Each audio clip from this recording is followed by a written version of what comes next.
हमारा भारत देश हमेशा से कृषि प्रधान देश के रूप में विख्यात रहा है। इसका कारण यह है कि भारत की ज़्यादा आबादी गाँव में ही निवास करती थी और कृषि ही ग्राम निवासियों का मुख्य पेशा हुआ करता था, या फिर यूँ कहें कि खेती से ही उनका, उनके आसपास के समाज का और उनके पालतू पशुओं का जीवन यापन होता था। ग्राम निवासियों का मुख्य धन उनके खेतों में उगने वाला सोना हुआ करता था।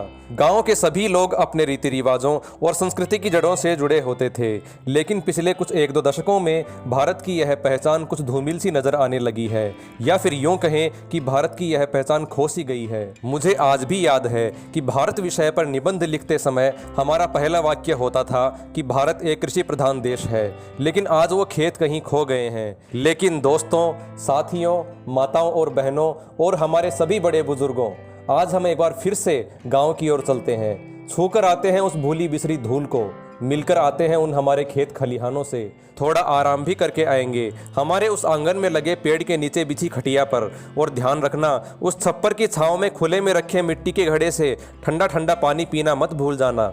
और भूख लगे तो वहीं पेड़ की छांव में माँ, काकी और दादी के हाथ से बनी बाजरे की रोटी, साथ में घर के आंगन में बंधी प्यारी नंदिनी गाय के दूध से बने देशी घी, मक्खन और छाछ भी जरूर खाना। और सांझ ढलने पर खुले आसमान के नीचे टिमटिमाते तारे और चारों ओर अपनी आभा बिखेरती हुई चांदनी में खेत खलिहानों और गांव के तालाब को छूकर आती हुई ठंडी ठंडी हवा में आराम से बैठकर पूरे परिवार के साथ घर, समाज, देश से जुड़ी चर्चा भी जरूर करना। वहां आपको पंखा, कूलर और एसी की ज़रूरत नहीं पड़ेगी।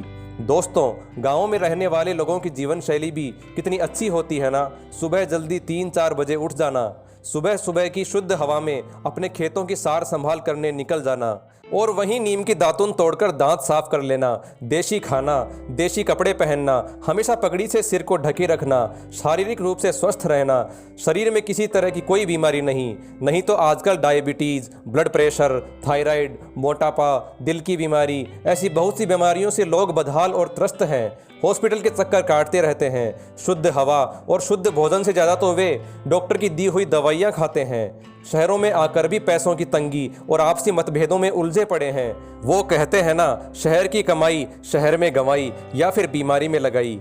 खैर छोड़िए शहर को पीछे। दोस्तों, शहरों में रहकर हम जो अनाज खाते हैं वह अनाज कैसा है, कहाँ से लाया गया है, उस अनाज के बीज की गुणवत्ता कैसी है, कौन सी खाद डाली गई है या फिर केमिकल डाला गया है, इसकी हमें कोई जानकारी नहीं होती। बस हम खरीदते हैं और खा लेते हैं, नतीजा ढेरों बीमारियाँ। जबकि गाँव में हम अपने खेतों में उगा हुआ अनाज खाते हैं। अगर हमारे खेत में अनाज कम हुआ तो किसी जानकार से ही अनाज खरीदते हैं, जिसकी हमें जानकारी होती है कि उसमें कौन कौन से पोषक तत्व डाले गए हैं। आज उच्च शिक्षा और आरामदायक जीवन की अपेक्षा में गांव से जुड़े लोगों ने शहरों की ओर पलायन करना शुरू कर दिया है। नतीजा, खेती बाड़ी छूटने लगी है और ज़मीनें बंजर हो गई हैं। आज हाल यह है कि भारत की अर्थव्यवस्था में खेती से होती आय का प्रतिशत काफ़ी कम हो चुका है। फल सब्जियों को कृत्रिम रूप से तैयार किया जाता है। नतीजा, स्वाद और स्वास्थ्य दोनों ही बिगड़ चुके हैं। नई बीमारियां जन्म लेने लगी हैं।